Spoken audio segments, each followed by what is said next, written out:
Monsieur le Président, donc vous venez d'entendre l'antithèse, c'est dans le désordre toutes ces thèses antithèses. Là, on vient d'entendre l'antithèse, je vous propose la thèse. Voilà. Alors, Monsieur le Président, mes chers collègues, selon l'article 75-1 de la Constitution, le breton et le gallo, comme les autres langues de France, appartiennent au patrimoine de la France. Pour autant, nos deux langues de Bretagne sont toujours très gravement menacées de disparition, ainsi que le souligne régulièrement l'UNESCO et que le démontre l'enquête CMO Région Bretagne, qui met en évidence l'allongement de l'âge moyen des locuteurs, tant en breton qu'en gallo. Situation à nuancer cependant par l'essor de la demande sociale de breton que nous observons tous dans nos communes chez les jeunes générations de parents. Nous, les régionalistes, nous considérons, comme le font le Césaire et le Conseil culturel de Bretagne dans leurs avis, que l'ensemble de la société bretonne, dont une majeure partie affirme son attachement à l'une ou à l'autre aux deux langues de Bretagne, puisse avoir aujourd'hui une claire conscience de cette réalité. Une communication d'ampleur des résultats de cette enquête et des enjeux de transmission qui se posent pour la survie et le développement des langues de Bretagne apparaît de ce point de vue tout à fait nécessaire. Rappelons, pour recontextualiser la question des langues minorisées, que la France a signé la Charte européenne des langues régionales et minoritaires le 7 mai 1999, mais n'est jamais allé au-delà. Ensuite, et très poliment, le Conseil économique et social des Nations Unies a en 2008 suggéré et recommandé à la France d'envisager la ratification de cette charte. Hélas, la promesse numéro 56 du candidat François Hollande en 2012 sera victime du couperet d'une identité nationale jalouse de l'unicité de la langue de la République, comme le latin fut longtemps naguère la langue de l'Église, entretenant une confusion entre langue commune et langue unique. La situation française est un paradoxe européen dans le domaine de la reconnaissance des langues et des cultures régionales. En se refermant sur le concept d'unicité du peuple français, l'ordre juridique français montre une incapacité à intégrer la diversité tout autant qu'il met à mal le lien social et entrave les volontés territoriales telles que nous les exprimons ici depuis 2004. Ceci dit, concernant la politique linguistique du Conseil régional de Bretagne depuis 2004, il faut rappeler qu'il s'agit avant tout d'une politique non obligatoire, donc d'une politique volontariste. Nous fléchons un budget supérieur à 7 millions d'euros pour les langues de Bretagne. Ce n'est pas assez, disent certains, et ils ont raison au regard des besoins et des attentes sociales insatisfaites. Mais c'est beaucoup pour une politique choisie qui n'est pas une compétence obligatoire.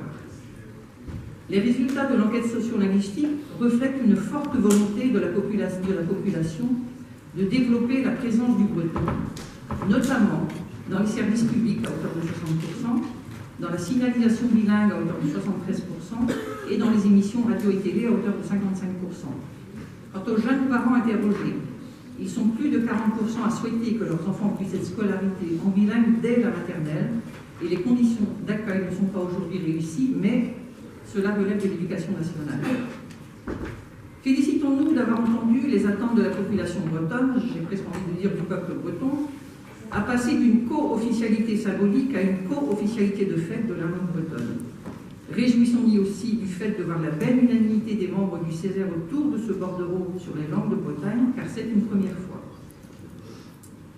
En dépit des avancées produites ces 2 dernières années par la Convention spécifique, notamment l'ouverture de nouvelles filières bilingues dans le second degré, nous constatons une fois de plus qu'en matière de filières et de postes, la politique régionale reste étroitement tributaire des choix du rectorat, qu'il s'agisse du breton ou du gallo.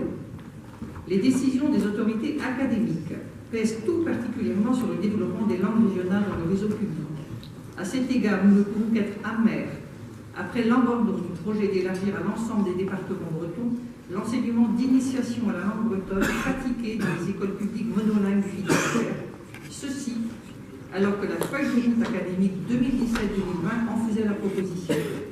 Et ceci nous pose clairement la question de la confiance dans la parole et la signature de l'État et de ses services en région.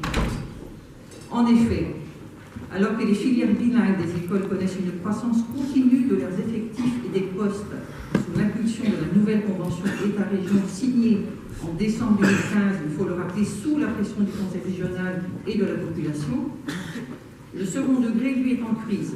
En 6 ans, le volume en emploi n'y a progressé que de 10%, contre 34% dans le premier degré, alors que les effectifs des classes bilingues ont augmenté sur la même période de plus de 40% contre 26% dans le premier degré. De manière délibérée, le rectorat a décidé d'utiliser les enseignants de l'option breton pour accompagner la hausse des effectifs de filières bilingues. La chute des effectifs dans l'option breton lui en a fourni l'occasion. Et de fait, l'érosion de l'option, constatée depuis 2010, est devenue massive et accélérée depuis 2016 par la réforme du collège, qui va elle-même se poursuivre au lycée. Nous sommes en droit d'appeler cela une stratégie délibérée d'étouffer le breton par tous les moyens. Heureusement, des pistes demeurent pour dégager l'horizon. Les langues de Bretagne sont le patrimoine commun, l'héritage et la richesse identitaire, linguistique et culturelle des habitants de notre péninsule. Partant, appartient-il au seul Conseil régional de Bretagne d'accompagner à ce niveau les langues de Bretagne? De notre point de vue, chaque niveau de collectivité doit participer au développement et au rayonnement de nos langues. Au-delà des actions de l'État, c'est ensemble, conseil régional, conseils départementaux, métropoles, agglomérations, communes, que nous donnerons les moyens à nos langues de traverser sereinement le XXIe siècle. Et c'est une question qui a toute sa place dans la Brace-Corp, tout comme celle de la transmission de l'histoire et de la matière de Bretagne aux nouvelles générations et aux nouveaux habitants de la Bretagne.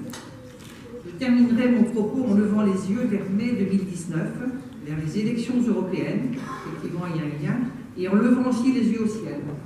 En effet, il y a de quoi être surpris de voir des formations politiques toutes plus européistes les unes que les autres présenter des listes. Ces mêmes formations politiques qui se revendiquent européistes devraient donc être convaincues de la nécessité de ratifier la Charte européenne des langues régionales et minoritaires et de décliner ensuite des politiques linguistiques ambitieuses pour leur langue régionale. Au contraire, nous les voyons, ces formations politiques, maltraiter les langues régionales et minorisées lorsqu'elles sont au pouvoir en France, et nous trouvons cela curieux, n'est-ce pas, d'être européistes à Bruxelles et nationalistes et centralisateurs à Paris. Alors qu'aujourd'hui, si la France frappait à la porte de l'Union européenne pour rejoindre les États membres, elle ne le pourrait qu'en ratifiant et en appliquant des chartes européennes qu'elle refuse de signer et de ratifier aujourd'hui. Ceci dit, l'urgence linguistique est une urgence à part entière, au même titre que l'urgence climatique, et nous soulignons à nouveau et apprécions les ambitions et les efforts volontaristes de notre collectivité pour donner des moyens aux langues de Bretagne. Merci. Merci à vous.